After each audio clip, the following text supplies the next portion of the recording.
Joseline yagotse mama wiwe mu nyuma arapfa kubera ko kuntu yamugwaje yaguma amubona kenshi mu ndoto acaraza muramusengera yasuye kongera kubona mama wiwe mu ndoto kandi kubera uko kuntu yagize shoke yuko umugwaza mu nyuma agapfa kwishe byace bitagura kumunanira mu nyuma arabibabwira muramusengera ubu yarabitora cyane yarafise grand frère wiwe ari mu mpimba araza arabibabwira nari mu avoka nari umushije yaramaze amezi 9 uwamufungishije ataraza kumuburanya ucumubwira ati muri uku kwezi nyene azoburana kandi azotsinda uyu ninde yavuze umunyagihugu batazi no kuri komine ariko akabivuga bisigura ngo uwabivuze ari hejuru y'abari hejuru muri uko kwezi nyene kugira 10 yaciye aburana kandi abacamanza bacavuga ati wewe ivyo mwagiriza byose twumva ari amakosa bacamwambika izera abamwambika izera mumbabarire tugende ko ariko mugenda n'ingoga mu ntaye bakunda amaze amezi 9 muri 4000 Musaga kukarana muntu yiwe ni handitswe ko yavukiye ku Musaga ariko noneho habaye par force neza tugende ko that person ari ngaho iwabo babuze icyo bakora kuko uwamwagira iki ariko araboneka bisigura ngo dossier iri vide we arizeye Imana araje kubibwira umunyagihugu yizera ko Imana imurimo uwo munyagihugu adaterefonyera kumbimba bakavuga ngo nitwa Joshua tugezo kuko na nimero afise aramubwiye mu kwezi kumwe aratanze n'intege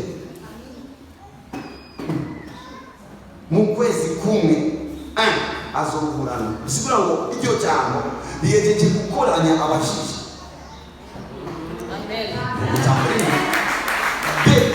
riyejeje kwamagaza uwamwitwaye byo kuburanyirira abantu aca asohoka iryo jambo riyejeje gufata ingingo imbere yo kwingingo bazoyifata kubera Imana bashishana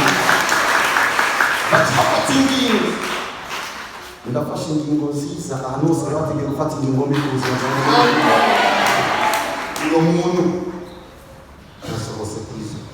iki kintu ukigisanzwe muri munsi yuko cyari kuba cyarabaye cya Petero izi nkuru maze kuzisanga muri Bibiliya zanyu ibi ikinyene cyari kuba cyarabaye igihe cya Petero muri kugisoma muri Bibiliya mwebwe murahiriwe ni muri gusoma muri Bibiliya muri ko muravyibonera dusoma Bibiliya tugakomera mwe muri ko murabona Bibiliya mugiye gukomera cyane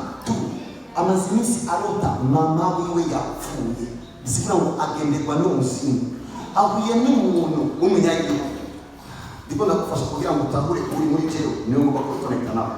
ahuye n'umuntu w'umunyagihugu umwana wo mu ikati yakuriye mu gisagara aburi mfungwa inyuma y'isi 3 kwereza ariko atisukara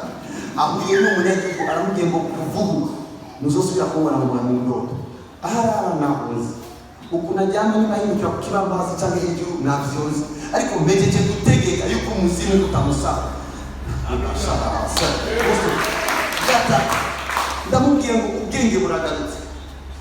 umuganga agira operation y'ibihute apana y'ubwenge aciye agenda ku ishuri hataraca kabiri ivyahora bimunanira asigaye abikosora urashobora kumfasha ugaragaza amashuri umusaza wiwe kubera ngo diregiteri wa polisi atari hari baramwandikiye urupapuro yuko ashitse akora kuri kashari bagasohoka asigaye kashe gusa ego ngo ndamamagara nanjye 7 days mu minsi ndahamagaye kashe